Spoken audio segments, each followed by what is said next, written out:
Hello everyone, আমার আরেকটা নতুন ব্লগে তোমাদের সবাইকে আবারও স্বাগতম। আমি আজকে যে দিনের ব্লগটা তোমাদের সাথে শেয়ার করতে চলেছি সেটা হচ্ছে এই লাস্ট সানডেতে। অনেক দিন দেরি হয়ে গেল, একটু ব্যস্ত ছিলাম, ওর জন্য পোস্ট করা হয়নি এই ভিডিওটা। তো সেই দিন আমরা সকাল সকাল উঠে স্নান টান করে একেবারে বেরিয়ে গেছিলাম হাওড়া যাওয়ার জন্য, কারণ আমরা সেদিন যাচ্ছিলাম হচ্ছে তারকেশ্বর।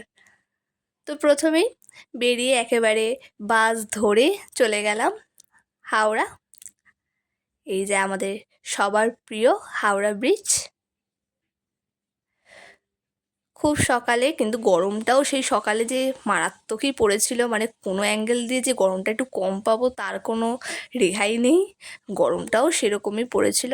তারপর আমাদের ট্রেন ছিল এই 8:25 নাগাদ, তো সেই ট্রেনে আমরা উঠে গেলাম। আমাদের সাথে গেছিলো হচ্ছিল আমার ছোটো বুয়ার ফ্যামিলি। তোমরা তো চেনোই ছোটো বুয়ার পুরো ফ্যামিলিকে, কারণ আমার ব্লগে তো তোমরা বারবারই তাদেরকে দেখেছো। এই যে দাদা, আর পাশে ওখানে পিসুন বসে আছে, আর আমার অপোজিটে বসে আছে এই যে বুয়া, মা, বাবা, আর এই যে পিসুন, আর দাদাকে তো দেখলে। খুবই আমরা একসাথে থাকলে তো খুবই গল্প করতে করতে আমরা তাড়াতাড়ি চলে যাই। তো তারপর তারকেশ্বর নেমে গেলাম, খুব একটা তো বেশি দূর নয়।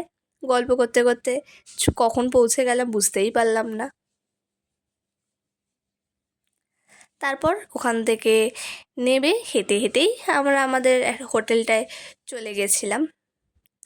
এই যে তারকেশ্বরে ঢোকার মুখটা। তারপর হোটেলটার মধ্যে চলে গেলাম, আর মারাত্মক গরম ছিল, মারাত্মক, মানে গরমে আমাদের হাল পুরো বেহাল হয়ে গেছিল। তারপর এই যে মন্দিরের সামনে, আর তারপর আমরা পুজো দিয়েছিলাম, কিন্তু পুজো দেওয়ার সময় তো আর ফোন নিয়ে যাইনি, ওর জন্য আর মন্দিরের ভেতরে আর ভিডিও করে উঠতে পারিনি। তো বাড়িতে এসে স্নান টান আবার করে নিয়েছিলাম। তো স্নান টান করে আমরা আবার এবার যাব হচ্ছে লাঞ্চ করতে, ওর জন্য দেখছিলাম কোথায় লাঞ্চ করা যায়, কারণ মা বাবারা পুজো দিয়েছে, ওরা তো নিরামিষ খাবে, তো নিরামিষ কোথায় ভালো পাওয়া যায়। আমরাও পুজো দিয়েছি, কিন্তু লাস্ট অবধি আর নিরামিষ খেতে পারিনি। যাই হোক, এই যে প্রথমে আমরা নিরামিষ ভাতই খেয়েছি, সবাই নিয়েছিলাম, ভালোই ছিল খাবার দাবার। এই যে আমরা সবাই খাচ্ছিলাম, আমরা ধোকার ডালনা, তারপর কফি কী সব আরও ছিল। তারপর আমাদের আইসক্রিম খেতে খুব ইচ্ছা করছিল, এর জন্য দাদা, আমি, বাবা সবাই দুটো আইসক্রিম নিয়ে নিয়েছিলাম। তো আমি নিয়েছিলাম এইটা, আর দাদা নিয়েছিল ফিস্ট। এই আইসক্রিমটা খেতে খুব ভালো ছিল, আমুলে, তোমরা প্লিজ ট্রাই করো। তারপর আমরা আবার আমাদের হোটেলটায় চলে এসেছিলাম। এসে তারপর আমরা বেরিয়েছিলাম হলো একটা মানে মন্দিরে। সেই মন্দিরের রাখাল বালকের মন্দির, ওখানে হলো একটা পাথর আছে, ওই পাথরটা নাকি যারা ওঠাতে পারে তাদের নাকি মনস্কামনা পূর্ণ হয়, আর পাথরটা মারাত্মক ভারী। তো ওখানে গেছিলো, আমরা গেলে এই জায়গাটায় মাঝে মাঝেই যাই।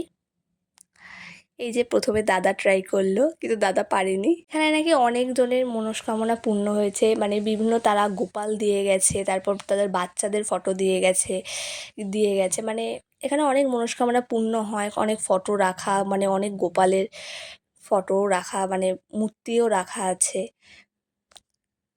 মন্দিরটার ভেতর।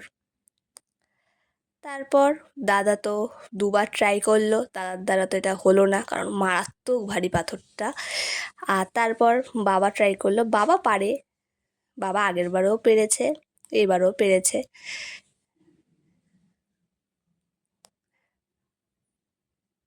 এই দেখো, তোমাদের বললাম না সব ফটো টটোগুলো থাকে, এই যে বাবা পুরোটাই পারে তুলতে। তারপর সেখান থেকে নমস্কার করে বেরিয়ে আসলাম আমরা সবাই। এবার বেশি একটু ঘুরছিলাম চারিদিকটা। এবার ঘুরতে ঘুরতে আমাদের পেয়ে গেছিলো আবার খিদে। এবার কি খাওয়া যায়, দেখলাম একটা ভালো মোমোর দোকান। তো আমি আর দাদা চিকেন মোমো নিয়ে বসে পড়লাম, মানে বললাম না লাস্ট অবধি আমাদের আর নিরামিষ খাওয়াটা হলো না। যাই হোক, তারপর আমি আর দাদা মিলে মোমোটা খেলাম। মোমোটা কিন্তু বেশ ভালো ছিল, স্যুপটাও দারুণ ছিল, মোমোটাও বেশ চিকেন দিয়ে ভরা। 50 টাকা নিয়েছিল, কিন্তু খুব ভালো খেতে ছিল, আমাদের ভালোই লেগেছে। তারপর হোটেলে ফিরছিলাম। হোটেল থেকে ফিরেই তারপরেই আমরা ব্যাগ নিয়ে বেরিয়ে গেছিলাম বাড়ি যাওয়ার জন্য। আর মা বাবারা তো কিছু খায়নি, তো ওর জন্য সন্ধ্যার সময় একটা চপের দোকান থেকে তারা চপ টপ কিনছিল। তো এইভাবেই চপ টপ কেনার পর আমরা আবার ট্রেনে উঠে গেলাম। ট্রেনে উঠে আবার বাড়ি চলে এলাম। তো এইভাবেই আজকের দিনটা কাটালাম। এই ব্লগটা ভালো লাগলে like, comment, share and subscribe করতে ভুলো না।